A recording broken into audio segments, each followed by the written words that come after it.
অন্তর্বর্তীকালীন সরকারের প্রধান উপদেষ্টা, তিনি সারা বিশ্বের জননন্দিত একজন বিশ্ব নেতা হিসেবে ডক্টর মোহাম্মদ ইউনূসকে সেই দুর্গা মন্দিরে যারা অসুর হিসাবে মূর্তি বানিয়ে দুর্গা মূর্তির পদধূলিতে ধাবিত করেছে, আমরা তীব্র নিন্দা জানাই।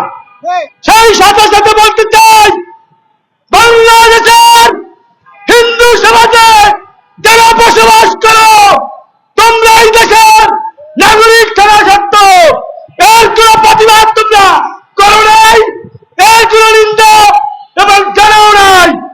তোমরা কি ভেবেছ বাংলাদেশে বসবাস করবে আর ভারতকে স্বর্গ মনে করবে? এটা আমরা হতে দেব না। ভারতকে যদি স্বর্গ মনে করো, তোমরা ভারতে চলে যেতে পারো। আমরা চাই এই বাংলাদেশে জাতির ভেদাভেদ ভুলে গিয়ে 18 কোটি মানুষ একত্রিত হয়ে একটি স্বৈর বাংলাদেশ করতে। সেই জায়গায় যদি তোমাদের একাত্মতা প্রকাশ করতে চাও, আমরা দেখতে চাই তোমরা যদি জাতির বিবেক হও, অবশ্যই ডক্টর মোহাম্মদ ইউনূসের সম্মানের হানি যারা করেছে, অবশ্যই তোমরা রাজপথে যে প্রতিবাদ করবে। আপনারা ইতিমধ্যে দেখেছেন এই বাংলাদেশের 92% মুসলমানের দেশ।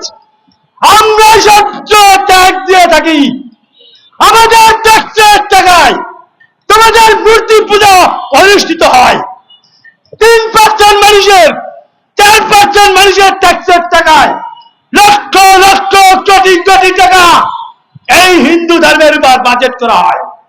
আপনারা খোঁজ দিয়ে দেখবেন সাংবাদিক বন্ধুরা, এই 92% মুসলমানের সবচাইতে বড় দুটি ধর্মীয় উৎসব পালিত হয়।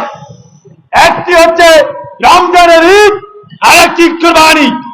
আমরা কিন্তু সেই রমজানের বাংলাদেশের প্রতিটি মসজিদে, প্রতিটি মাদ্রাসায় আমরা কিন্তু সেই অনুদান পাই না। আমাদের একটি মসজিদে 5 কেজি খাদিরও বরাদ্দ থাকে না।